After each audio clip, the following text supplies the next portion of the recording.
ब्रह्मचर्य बहुत बड़ा वरदान है, ये लोग समझ नहीं रहे। सबसे प्रार्थना करते खिलवाड़ मत करो, सुख के नाम पे तुम्हें बर्बाद किया जा रहा है। ये मन तुम्हारा तुम्हें सुख का प्रलोभन देके तुमको नष्ट करके अपने अधीन कर रहा है। सूर्य उदय हो रहा हो, आप सो रहे चाहे गृहस्थ हो चाहे विरक्त हो, आप बिल्कुल नष्ट हो जाएंगे, आपकी आयु नष्ट होगी, आपकी बुद्धि भ्रष्ट होगी, आप ब्रह्मचर्य रह नहीं सकते। जो अपनी दिनचर्या ठीक नहीं रखते, ये उनके जीवन के लिए बहुत हानिकारक विषय है। हमारे लिए जितना नाम जप आवश्यक है, उतना ही प्राणायाम आवश्यक है, उतना ही व्यायाम आवश्यक है, उतना ही टहलना आवश्यक है, उतना ही सोना आवश्यक है, उतना ही सात्विक आहार आवश्यक है। बिल्कुल ध्यान रखें। ब्रह्मचर्य बहुत बड़ी हमारी निधि है। ब्रह्मचर्य संपूर्ण विद्याओं को प्रकाशित कर देता है। ब्रह्मचर्य परम श्रेष्ठ पदवी, ब्रह्मचर्य परम स्वतंत्र स्थिति, ब्रह्मचर्य संपूर्ण उन्नति का बीज है।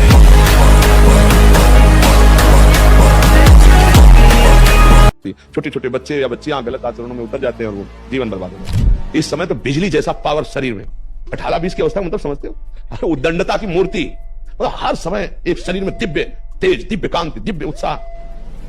अब आजकल के 15-18 वर्ष के ऐसे बच्चे हैं कि अगर 4 सीढ़ी चढ़ के आए तो गांठों में ऐसे आदत।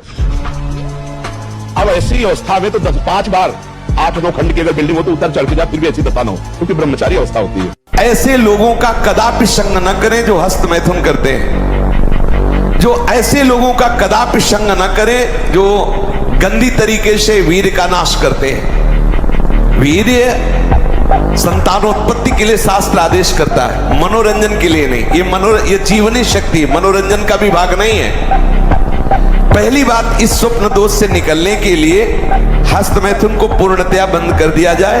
अगर आप सदगृहस्थ भी हो चुके हैं तो कुछ महीने के लिए आप अखंड ब्रह्मचर्य का नियम लें, जब तक आपका वीर्यपात होना ठीक ना हो जाए। ये दूध पीने से नहीं होगा ये बादाम चबाने से नहीं होगा। सबसे बड़ा पौष्टिक आहार जा रहा है,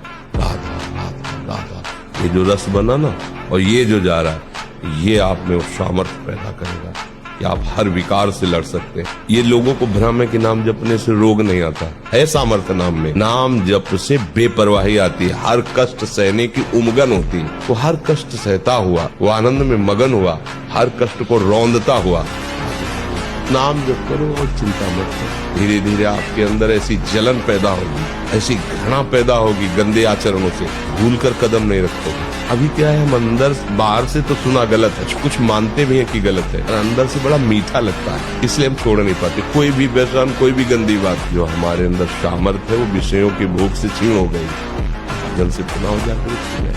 जो पुरुष पराई स्त्री के साथ व्यभिचार करता है उसके लिए वैसी स्त्री की रचना होती है, वो आग जैसी तपती होती है। बहुत काल तक उसको उसमें आलिंगन कराया जाता है, जलता रहता, चीखता रहता है।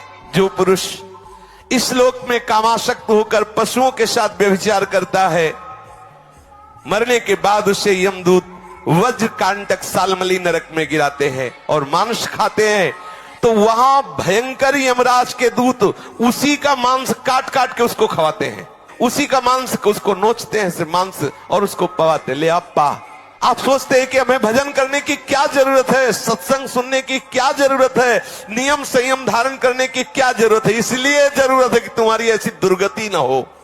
तुम समझते केवल पशुओं की तरह कमा लो, खा लो, मनमानी आचरण कर लो, कोई देखता तो है नहीं। भूल मत करो। बड़े बड़े महापुरुषों ने जो निश्चय किया है, उनके अनुभव के विषय। जो ब्रह्मचर्य का महत्व नहीं रखते हैं उनका जीवन कूड़ा हो जाता है, उत्साहहीन, और कई तरह के ऐसे महान दोष उत्पन्न हो जाते हैं ब्रह्मचर्य की हानि से।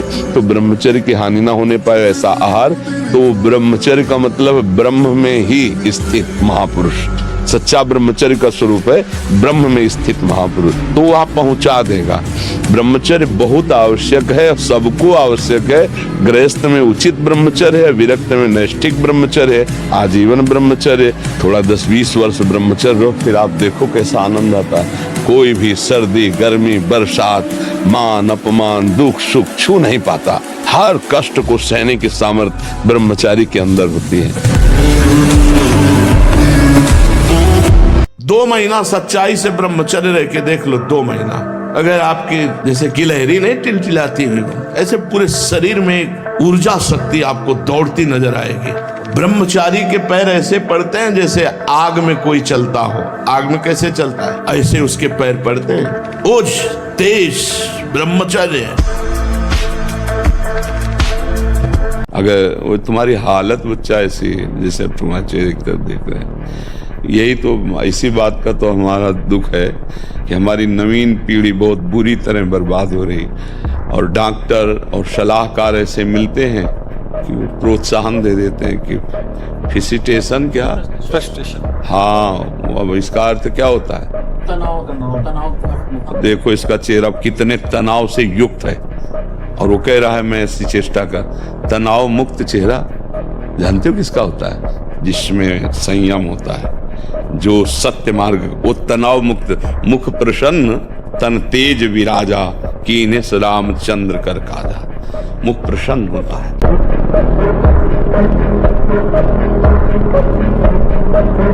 मन 5 ज्ञानेंद्रियों के साथ विषय भोगों की तृष्णा में ये भटकता ही रहता है। शब्द स्पर्श रूप रस गंध, ये प्रकृति के भोगने में मन को बहुत अच्छा लगता है, लेकिन कहीं उसको तृप्ति नहीं मिलती, इसलिए भटकता रहता है। इन्हीं बंधन से मुक्त होना है। तुम थोड़ी खाते हो, रसेंद्री उसका स्वाद लेती है, और तुम रसेंद्री से बहुत अलग हो। तुम सच्चिदानंद स्वरूप हो। सुख बुद्धि से बंदर जब मटकी में छुहारे थे तो दोनों हाथ ऐसे डाल दिए, अब कस के छुहारा लोभ से पकड़ लिया, अब मटकी उसको पकड़े है, ऐसा उसको भ्रम हो गया। अगर वो छुहारे छोड़ दे तो मुक्त है, लेकिन वो अभ्यास और ब्रह्मचर्य, अगर ब्रह्मचर्य नहीं तो देखो अध्यात्म में चलना बड़ा मुश्किल हो जाएगा। अभी आप 1 साल ब्रह्मचर्य रहिए, आपका प्रतिज्ञा, आपके वचन, आपकी चेष्टा, आपकी क्रियाएं कितनी मतलब पवित्र और साफ स्वच्छ एकाग्र। इतना बल था आचार्यों में कि जिस समय जन्मेजय ने सर्पेष्टि यज्ञ कराई तो बड़े बड़े सर्प आ गए, लेकिन तक्षक ले आया। तो जन्मेजय ने कहा जिसके लिए हमने करवाया वो सर्प तो आया ही नहीं। बोले वो नहीं आएगा। बोले क्यों? बोले देवराज इंद्र के पावे में वो लिपटा हुआ है, देवराज इंद्र के पावे में, सिंहासन के, वो नहीं आएगा। तो बोले क्या ऐसा मंत्र नहीं कि मैं देवराज इंद्र के सिंहासन सहित तक्षक आ जाए? बोले आदेश करो आप। बोले हाँ ले, संकल्प ले।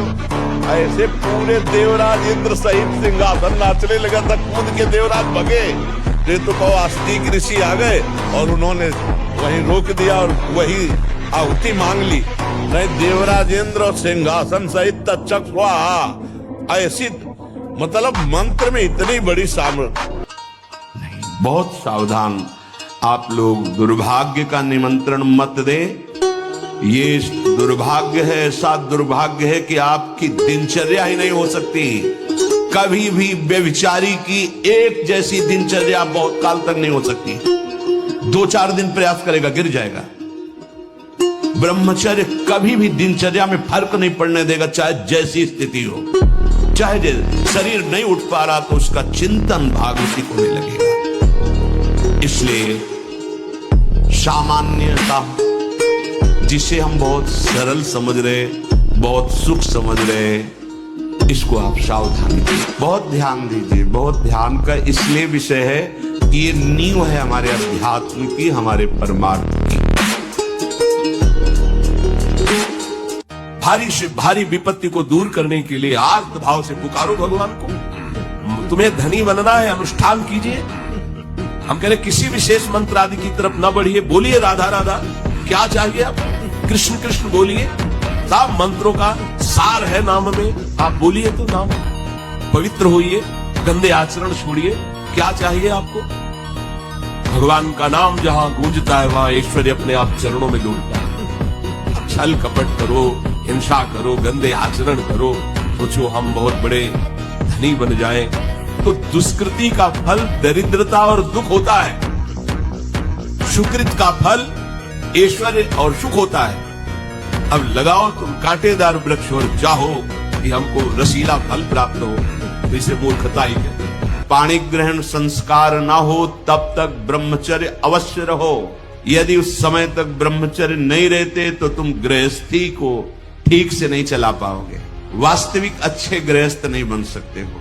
जो तुम्हारी गृहस्थ की वृत्तियां हैं उनमें तुम सफल नहीं हो पाओगे। और जो 8-10 बजे तक सोता है वो कोई भी हो ब्रह्मचारी रह ही नहीं सकता। आप देखिएगा 3 बजे से लेकर के सूर्य उदय के तक अगर आप सोते तो आपका स्वप्न दोष बढ़ेगा, आपका संयम बिगड़ेगा। तो जैसे भजन आवश्यक है वैसे व्यायाम आवश्यक है, वैसे प्राणायाम आवश्यक है, वैसे आपको 2 किलोमीटर दौड़िए। 8 प्रकार के ये महत्वपूर्ण है। पहला, जो हम देखते हैं उस पर सुधार करो, जो हम सुनते हैं उस पर देखो। कहीं हम ऐसी कोई बातें तो नहीं बोल रहे हैं जो काम उत्तेजना प्रकट कर दे। जहां एकांत होंगे, मोबाइल हाथ में है, वो आपको दुर्गति करने का बहुत बड़ा साधन बन जाएगा। पहला काम, कमरे में जब जाओ स्विच ऑफ कर दो। बिल्कुल जैसा कहे, माला उठाओ या कोई महापुरुष का चरित्र उस समय पढ़ो, वो आपको थप्पड़ की तरह लगेगा। और चरित्र पढ़ के उसी के चिंतन करते हुए सो जाओ, या माला लेकर के जब करते जब नींद आए तब सो जाओ। कोई ऐसी चेष्टा मत करो जो तुम्हारे उत्साह को, तुम्हारी जीवनी शक्ति को नष्ट करके नरकगामी बना दे। बहुत बढ़िया अवसर मिला है, निकल चलो प्यारे। बार बार आप देख रहे हो कि आपकी दुर्दशा कर रही चेष्टाएं, आप जो कहते हो मैं छोड़ नहीं पा रहा, उसका कारण है आपका निश्चय। आप निश्चय ठीक। दोपहर की तपती धूप में पंडों की छतरी के नीचे और रात्रि में वही घाटों, थोड़ी देर भिक्षुकों के बीच में बैठ जाना, जो मिला मिला नहीं तो हर हर महादेव। शांति। ब्रह्मचर्य और संयम का बड़ा बल होता है। कभी निराश, हताश और ऐसा नहीं कि चलने लायक नहीं, ऐसा कभी अनुभव जीवन में नहीं हुआ। नहीं, ब्रह्मचर्य में एक महान पावर है। ब्रह्मचर्य एक आध्यात्मिक शक्ति है, चाहे स्त्री हो चाहे पुरुष। आप ब्रह्मचर्य के देखो, आपको रोगों से लड़ने की सामर्थ्य, बौद्धिक स्तर आपका बहुत प्रवीण, और शरीर भले ऐसे हो, आपके अंदर आत्मबल, बहुत जोश, पावर है, पावर।